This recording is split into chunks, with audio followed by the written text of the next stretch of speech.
Recording? Who's this thing on? God, it's like a boomer right now. Right, welcome to my Final Fantasy VII Remastered, I guess, re-review? I have no idea what to call this video. I'll probably call it some clickbait title, we'll see. But the gist of it is, I recently played Final Fantasy VIII all the way through again recently. The remastered one, that is. Need to keep that in mind. It's the remastered version. I want to talk about it because I was absolutely obsessed with this game. I beat Final Fantasy VII Remake recently. I played 7 for about 10 minutes and I was like, I don't know, man. So I thought I'd just try 8 out, because I downloaded it last year, didn't even get around to playing it, and I just, for 2 days, I was obsessed, maybe 3 days. I even got all my character levels. Anyway, sorry, I'm going off topic here, but I want to start off with saying a controversial statement. I actually think Final Fantasy VIII is better than Final Fantasy VII. And I know, I don't know, it's weird. I think it's strange how Final Fantasy VIII is such a black sheep. Everyone looks at Final Fantasy VIII, like, you don't hear a lot of people say FF8 is my favorite Final Fantasy. You just don't hear that a lot. Even me, like, Final Fantasy VIII was my first ever Final Fantasy VIII. Squall was like my childhood hero, right? Like, Final Fantasy VIII was such a big part of my life, but I still think 10 is my favorite game of all time. And I mean, 10 was a big part of my life as well, but 8 I played when I was very young. 10 I was a little bit older, so I guess I have technically more nostalgia for 8, but I still have more of a connection with 10. But I don't know, man, after playing it through again, I think it's better than Final Fantasy VII. I think the reason why I like it more is because it just feels more mature. I think that's one thing 7 lacks a lot. I was playing, obviously the remake's different, okay, we're not counting the remake. The remake blows 8 out the water. The remake is such a good game. I recommend playing it if you haven't, even despite the story changes, etc. But I think the reason why 8 for me succeeds where Final Fantasy VII doesn't with some shortcomings, just the graphics just make it so much better. Now obviously I played the remastered version, so there are updated models and stuff. But even back when I was a kid, you know, the characters have actual proportions, human proportions. Like you're the same character in and outside the battle. Now I'm sure at the time there was probably technological problems. That's why 7 had to have those weird, you know, pig trotter hands or whatever.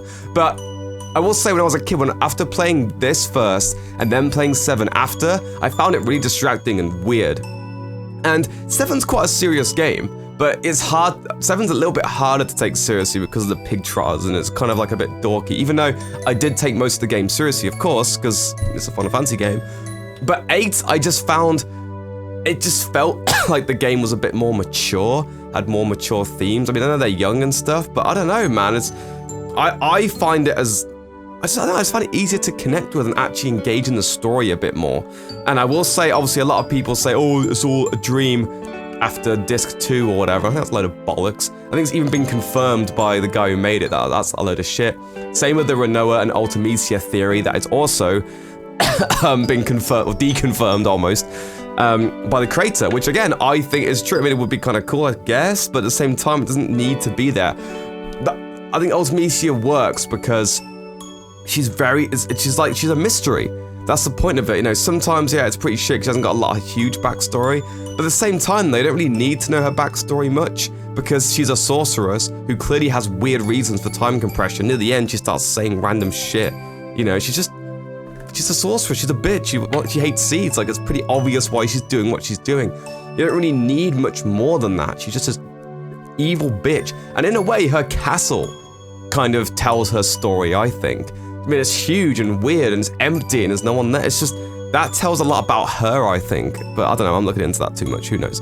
But anyway, I absolutely love this game and I was obsessed with it, and I forgot how good the intro of this game was. It definitely is my favorite intro of any game ever. The cutscene is amazing. When I say intro though, I mean, like, you know, the fire cavern part at the beginning is a little bit slow. Like 7 definitely has a better opening in terms of that stuff, like it gets you in the action right away. But and the ending as well, definitely, I still think to this day, and I've played a lot of games, I still think 8 has the best last boss I've ever played, and has the best ending of a game I've ever played, apart from maybe some Metal Gear Solid games. They're pretty good. Like, even 7, okay, Sephiroth's cool, but goddamn, that move, when he's destroying all the planets, like, after this 3rd time of that, you're like, oh my god. I also just, I don't know, I didn't find Sephiroth fight super amazing. I did like it, but I think Ultimecia's one's so much better because there's 5 phases, and when it fades out and it's just got in that weird blackness. Oh god, as a kid I remember being like, what is happening? Then the music comes in, and all this crazy shit.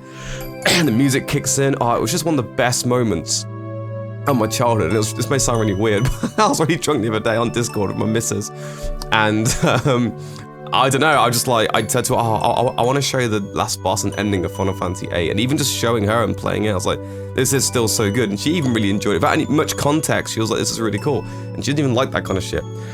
So I don't know, I think it kind of appeals to a lot of people in just the design and the way that boss is. It's just great. It's really out there. I love it. I really think it's the best last boss of any Final Fantasy ever. So there is that. It definitely has those advantages. It's just funny as well because I always find Final Fantasy VIII is a game where I'm always excited to get to the last bit of the game. Like, I actually really like Ultimecia's castle. I think it's creepy and unnerving. It's really weird. It takes away your powers and it's kind of like intimidating. And obviously Ultimecia's tough as balls. Well, not for me this time because I've wrecked it, but yeah, it's one of the very few games where I look forward to getting to the end part of it, if that makes sense. Most games, I'm like, Final Fantasy VII, my favorite part is, I like the part in Midgar, and there's a few other bits in 7, which they're definitely not at the end of the game. Oh, the part when, spoilers, the part when you're figuring out his mind and stuff, that's kind of toward the end, but it's not really at the end. So, I like the Gold Saucer, like those aren't the last bits of the game. Same with Final Fantasy IX. Final Fantasy IX, I just love all the first part with Alexandria and all that shit. So it's one of the very few games where actually my favorite part is the end. My second favorite part is the attack on the gardens when they attack each other. Which I will say this, it definitely is showing its age a little bit, especially some bits where, especially after playing, I keep saying especially after playing Final Fantasy VII Remake, and there's so much stuff going on, it really emphasizes on what the action and the battles and whatever. Oh my god, my hair's too mad. Like, for example, the part when the Gardens are attacking each other, you can see people on the floor like, my arm and stuff. You never actually see them fighting apart from the CGI. So you really have to use your imagination and be like, oh, there's a fight going on in the midst of this, And it's the same for the part in Esther. Like, all these monsters fall from the sky or whatever, from the moon, but you never actually really see any apart from when you fight them, obviously, in the random battles. So just seeing guards on the floor like, oh, my arm, you think, oh, there's monsters around, they're killing them, oh, I get it, kind of thing. You have to use your imagination quite a bit. And speaking of that part, yeah, I can definitely see now, because after playing it after all these years, it's been like 4 years since I last played it. I can definitely see why some people think the last act is kind of weird and just kind of out there and just kind of appears out of nowhere. But I also really like it because it kind of takes the game in a completely different direction. It also shows like, oh, hey, you've got this civilization that's here and they've just got this crazy shit going on, but they're just isolated. They want to keep themselves away from everything. I kind of like that. I like Adele as well. I think she's really weird. She's a really interesting character design. Don't know what the fuck he or she is meant to be, but yeah, very odd. But I think all that part's really cool, like with the flashbacks and stuff of how Laguna came into power and all this shit. Like everything kind of does wrap nicely. And what's interesting is that even when Odin, whatever his goddamn name is, when he's saying stuff like, okay, we go and zip past and then we do this and do this and do this and do this, do this. Even Squall's like, I don't know what the fuck you're talking about. And Laguna's like, yeah, me neither. Okay, basically you gotta do this, this, and this. So it's kind of like, even if you don't get it, it still basically says, look, this is it. This is what you gotta do. Just go in, save her, do this, do that, leave everything to everybody else. And I kind of like that. I like the fact that you're kind of in a weird plot where it is over your head and you're like, okay, I don't really fucking get it. Well, I do now, obviously, from reading it up, just paying attention a lot more. But as a kid, I didn't really get the last bit that much. And I kind of like that because it makes, Squall isn't a genius. Neither is Laguna. That, Squall's just a guy who knows how to use a sword, right? And I like the idea that they just bring in these mercenaries to get the job done. They don't have to know how the time compression happens. They don't have to know all this stuff for it to work. Okay, as an audience, yeah, like we want to know a bit more, and we do know that because he just tell you. But I don't know. I like that aspect of it. How it kind of just, just the way it says that and stuff. So I'm losing my train of thought here. Oh my lordy. But yeah, I can definitely see why some people are a bit on the last act. I personally liked it a lot more than I remember, if I'm honest. I did find the gate thing a bit weird. I was like, what the fuck is going on? Why are there things on the moon? Why is this happening? Why is this? Everything does kind of happen at once. But I also didn't explore much as a kid on this game. And it's weird, this game actually encourages you to explore a lot and kind of just figure things out a little bit. There's a part where it's like, you need to get to Esther, and you're like, how the fuck do I get there? But if you remember earlier, it says, you have the train to Esther from a Fisherman's Horizon. So you go there and it triggers a cutscene. I think it does trigger the cutscene regardless if you do speak to Rinoa. But I kind of like that. You kind of have to use your thinking cap a little bit. Although there is one bullshit part of Final Fantasy VIII, and that is when it says you need to find the White Seed ship. When it actually says that, find the ship, and you try and find it straight afterwards, the ship won't be there. And I figured this out the hard way when I was a kid. I was trying to find the ship for like 3 hours. Went on a walkthrough, I printed it off and everything, because it was a really old game. I was a kid, didn't have like, you know, I can just go and Google it on my phone. And it said, oh, the ship's here. And I'm like, no, it isn't, it's not there. And then I go to the what the hospital area, speak to Rinoa, and then it triggers a cutscene, and then you can find the ship. And it's like, what? But he said he's gonna look for the ship anyway. So that bit's always bugged me. I think that's like a bit of a design flaw, I guess. Got my hair so long like a fucking Final Fantasy character, Jesus. So that's like a big flaw. Weirdly enough, I actually really like the battle system in this game. Again, this is the thing that people don't like, and I get it as well, because as a kid as well, I didn't really understand. And I remember playing Final Fantasy VII as a kid and finding that way easier and just being like, oh, you kill stuff and you level up. But now that I'm a bit older and I kind of get it, God, I got obsessed with the junctioning stuff. I was like, okay, right, if I level this up and give this to this character and junction in with this, I can get this stat for this and this. I found myself just customizing shit and utilizing stuff so much. And it's actually really addictive, to the point where I'm playing Final Fantasy VII right now, and I join a battle, and I'm trying to find the draw command to try and see what magic they have, and I'm like, oh yeah, I just gotta kill them, haven't I? It's kind of weird, and that's what I kind of like about Final Fantasy VIII, is that it's not just, hey, you get in a battle and you gotta kill them and earn XP. It's more like, okay, you're in a battle, what do you want to do? Do you want to kill it and get some AP for your GF and, you know, level up or whatever? Or do you want to draw, like, every battle felt more like a little bit of an event, and I love that. I love the fact that you go in a fight, like, oh, cool, oh, I wonder what magic this enemy has. Draw, what they got, oh, question mark, cool.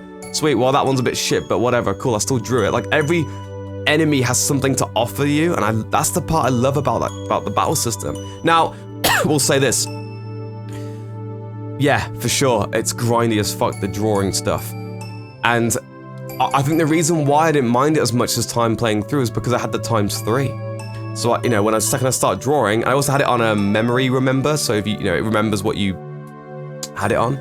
So I will admit, I guess it's cheating, I don't really know, but I would do the ×3, I would do the attack buff things. What that does is it has your ATB just up all the time, and I would just hold A on the controller, and then yeah, just go draw,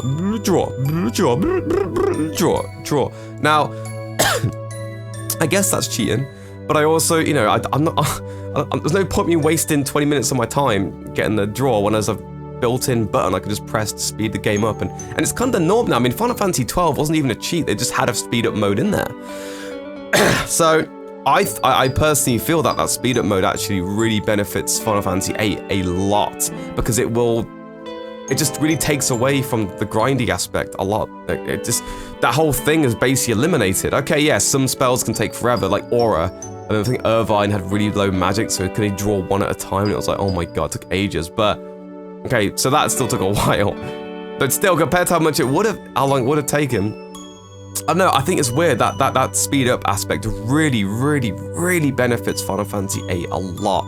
So I really recommend, if you are somebody who played Final Fantasy VIII and you're like, oh man, it's too grindy, the draw system says, I don't want to do this, do that. I recommend playing the remastered version, because I think it will change your opinion a little bit. But I just really like the story and the characters, man. I will say I didn't really. It's so weird because everything I liked as a kid or didn't like, it's almost like reverse now. I loved Selphie when I was a kid. I thought Selphie was my favorite character. But now that I'm older, she was the worst character by far. She had like, I don't know, she was just like a fucking cartoon. Like, Zell was a little bit like, you know, over the top, but at the same time, he still had an arc and he was kind of interesting. He had some good qualities and stuff. Every character had some sort of, especially Irvine. Irvine's actually probably the most interesting character in the game, to be honest. He's actually my favorite character by far. I really like Irvine. And Squall as well. It's weird because everyone, sorry, my hair's too bad. Everyone keeps saying, you know, in past reviews, oh, Squall's like a dickhead and he's emo and this and this. And I'm like, yeah, but he is, but that's the whole point of his character. Like, he's meant to be this weird, brooding loser, and then later on, he becomes caring. Do you know what? That's the point of his character. What, he's meant to be nice straight away? No, he's nice at the end and he cares about his friends and whatever. That's the whole point of his fucking character. It's called a story arc. So people's like, oh, he's a dickhead. Yeah, of course he is on disc 1. But he's meant to be. He's trying to be headstrong, he's trying to be this, and this, and then he kind of, over time, he gradually becomes more, you know, attached to things. And then the second Rinoa goes under, and he's in a coma, that's when you really see, like, all of his insecurities and stuff, like when he actually realized, and he only got attached to her slightly, and because he can't even speak to her, so that drama makes the heart grow fonder type thing, where it's like, oh shit, you know, I want to hear her voice, and he gets obsessed with her. And I think his arc is, like, really clear cut. I think he's got a really good story. I think he's very well written. And so I really still, it baffles me when people are like, oh, he's like the worst protagonist, or he's emo, this. I'm like, for God's sake, what, do you want every character to be fucking nice and great and like headstrong and whatever? Like, no, he's just like weird, insecure, trying to be strong character and being, I don't know, man. I personally think he's got a really good story arc, and anyone who doesn't think so is a bit of a goon. That's the light.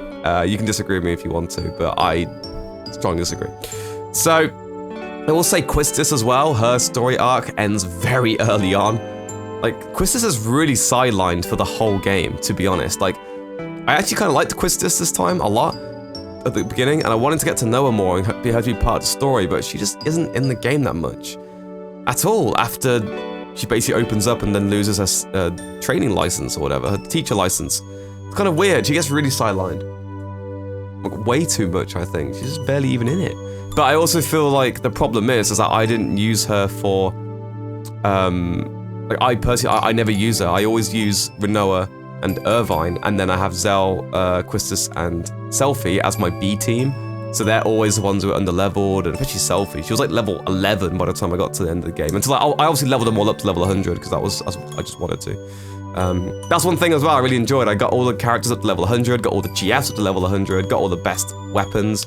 It was great, because I was like, oh, I want to get everything like perfect for the last boss. And it's funny because, I'm ashamed to admit this, but I got to the last boss, and what's his name, Griever used that move, and like killed, I think, Rinoa, and they were really low, and I was like, oh my god, I just can't be bothered. Like, I don't want to die right now. It was like 2 AM, and I wanted to go to sleep as well. And I was like, I just want to beat the game and go to sleep. So I used the cheat to get my health all the way up. And I was like, oh, well, at this point, there's no going back. I may as well just fucking, just beat the boss and just do it, you know, have the health up and just do it and speed it up or whatever. So, well, I didn't speed it up. I spent like, you know, when there was a move that happened, it took ages. I went like Apocalypse. I was just like, speed up, okay, done. So, yeah, I have no, but I did go back and beat it properly the next day. But yeah, I thought it was just funny how I grinded for like 3 days to get like all the 100 level stuff and whatever, and then, even with the times 3, it took ages, and then yeah, I didn't even bother utilizing it for last boss.